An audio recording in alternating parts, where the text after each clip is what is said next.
बिस्मिल्लाहिर्रहमानिर्रहीम। अस्सलाम वालेकुम। आज मैं बीफ हलीम बना रही हूँ। उसके लिए मैंने ये 1 पाव का मेरा कप है। ये इसमें से मैंने 1 कप चने की दाल लिए और 2 कप मैंने गंदम लिए, साबुत गंदम। बाज़ार में हलीम की गंदम मिल जाती है। अगर हलीम की गंदम नहीं मिलती, गंदम अलग से नहीं मिलती, तो आप घर के गंदम से भी बना सकते हैं। एक आधा किलो गंदम थी, ये 2 कप गंदम थी और 1 कप चने की दाल थी। और इस कप से मैंने मसूर की दाल डाली और मूंग की दाल डाली है, बस कुछ भी नहीं है। अब इसको मैं भिगोने जा रही हूँ। ये पूरी रात भीगी रहेगी, फिर कल सुबह इंशाल्लाह ताला मैं इसमें जो है ना, मैं 1.5 किलो गोश्त डालूँगी। ठीक है, मैं उसका कौरमा बनाऊँगी, फिर मैं दिखाऊँगी। ये गंदम और दालें जो मैंने रात को भिगो के रखी थी, वो मैंने अभी धो लिए। मैंने पतीले में पानी गर्म करने रखा हुआ है, ये मैं डालूंगी उसमें। ये मैंने इसमें डाल दिया, पहले पानी गर्म किया है। इसमें मैं सिर्फ 1 टीस्पून हल्दी डालूंगी। बाकी मसाले सारा मैं अभी गोश्त का कौरमा बनाऊंगी। मैं पैकेट के मसाले बिल्कुल इस्तेमाल नहीं करती, इसलिए मैं कौरमा बनाऊंगी तो बाकी मसाले उसमें होंगे।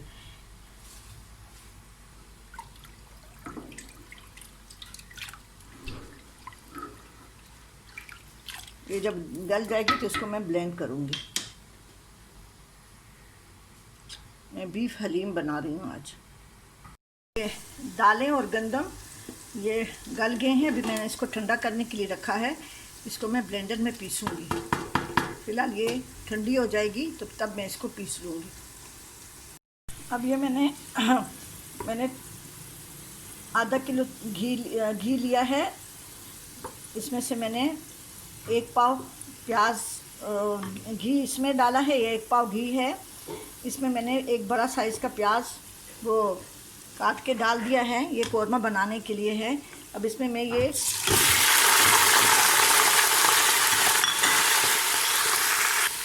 मैंने 1 किलो गोश्त लिया है, इसके मैंने बड़े बड़े पीस बना दिए। और 1 किलो मैंने साथ में हड्डी वाला गोश्त लिया है। आप गोश्त वाले से कह देंगे तो आपको अलग से हड्डियाँ दे देंगे, इसलिए कि हड्डियों का बहुत अच्छा जायका हलीम या किसी चीज़ में भी आता है। तो मैंने ये 1 किलो गोश्त लिया है, बड़े बड़े पीस काटे हैं और साथ में हड्डी वाला गोश्त भी डाला है। हड्डी भी है और गोश्त भी है। तो मैंने ये डाल दिए हैं। तकरीबन मिला के हड्डी समेत मिला के 2 किलो बन जाता है। इसमें ये 2 टेबल स्पून अदरक लहसुन, ये 1 टेबल स्पून सूखा पिसा हुआ धनिया है, 1 टीस्पून गरम मसाला है, 1 टीस्पून हल्दी है और 1 टेबल स्पून लाल मिर्च है। ये कौरमे के लिए है। उसके साथ मैं थोड़ा सा पानी डाल रही हूँ ताकि ये थोड़ा सा इसमें मसाला थोड़ा सा पक जाए बस। बाद में इसको मैं भून के इसमें मैं पानी डालूँगी जितना मैंने गलाना का। आपको अपने प्रेशर कुकर का पता होगा कि आपकी प्रेशर कुकर कितनी देर में गोश्त को, मटन को, बीफ को कितनी देर में गलाता है। अभी मैं फ़िलहाल इसको भूनूंगी ताकि ये लहसुन की जो वो होती है वो ख़त्म हो जाए। इसको मैंने भून के थोड़ा सा पानी डाल दिया है ताकि गोश्त जले नहीं। अब इसमें मैं इतना पानी डालूँगी कि ये गोश्त अच्छी तरह से गल जाए और बिल्कुल रेशा बन जाए। ये गोश्त मेरे लिए इतना पानी काफ़ी है। नमक हस्बे जायका मैंने इसमें डाल दिया है।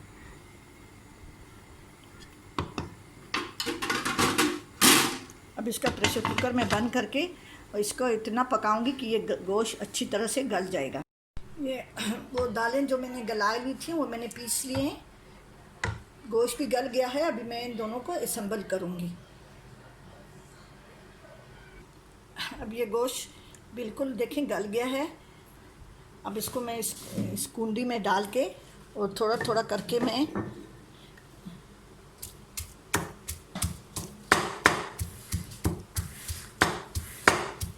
इसको इस तरह से अच्छी तरह से कूट के, और मैं जो दाल मैंने रखी हुई है, दाल और वो जो रखा हुआ है मैंने पीस के, उसमें मैं सारा डालती जाऊंगी। ये गोश्त जो मैंने उबाल के रखा हुआ था उसको मैंने कुंडी में कूट लिया है। और अब इसको मैं ये दालें जो पिसी हुई हैं इसमें मैं ये मिला लेती हूँ।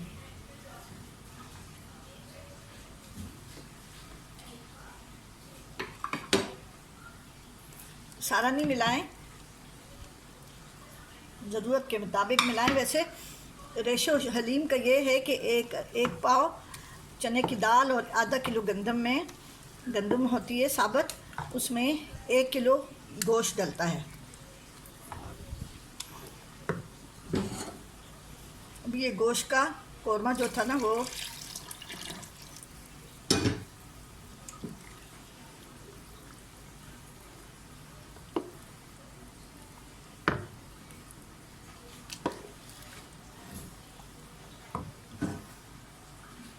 थोड़ा थोड़ा करके डालें। अब इसको मैं गरम करके अब इसका बघार दोबारा तैयार करूँगी। गोश्त बस इतना ही काफ़ी है, क्योंकि 1 किलो बोनलेस गोश्त था और 1 किलो हड्डियाँ थी, तो उसके साथ भी गोश्त लगा हुआ था। ठीक है, जैसे अगर आप ऐसा बनाना चाहते हैं तो 1 किलो बोनलेस गोश्त ले लें, आधा किलो गंदम और 1 पाव चने की दाल। बस ये इसका बिल्कुल परफेक्ट हलीम इस तरह से बनती है। ठीक है, इसको मैं भी रखती हूँ, फिर इसका बघार तैयार करती हूँ। इसको मैंने आग पे रख लिया है।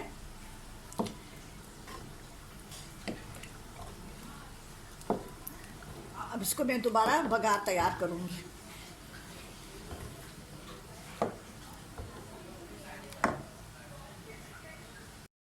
ये तली हुई प्याज है, ये मैंने घी में बना दी। मैंने आधा किलो घी लिया था, आधा मैंने कौरमे में डाला था और आधा मैं इसका बघार तैयार कर रही हूँ। इसमें मैंने तली हुई प्याज डाली है, थोड़ी सी क्रिस्प हो जाएगी तो मैं प्याज निकाल के और तेल और थोड़ा सा प्याज छोड़ के मैं इसका बघार दूँगी हलीम पे। दूसरी तरफ मैंने हलीम रखी है, बस ये अभी बिल्कुल तैयार है।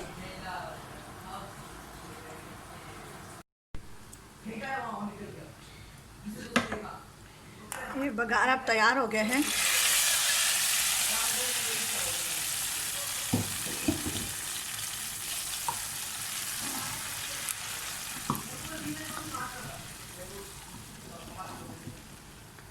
अब हलीम रेडी है खाने के लिए। अभी मैं आपको सर्व करके बताती हूँ।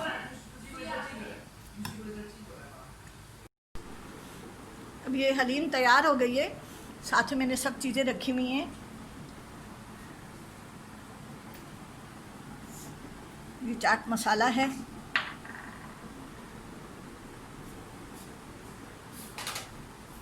तली हुई प्याज, हलीम, ये सारे पुदीना, हरी मिर्चें, नींबू, अदरक। आप ज़रूर बनाएं और मेरे चैनल जर्नी ऑफ टेस्ट को ज़रूर सब्सक्राइब करें और कमेंट्स करें। देखें, कमेंट्स करें और फिर ट्राई करें। ठीक है जी, बहुत बहुत शुक्रिया।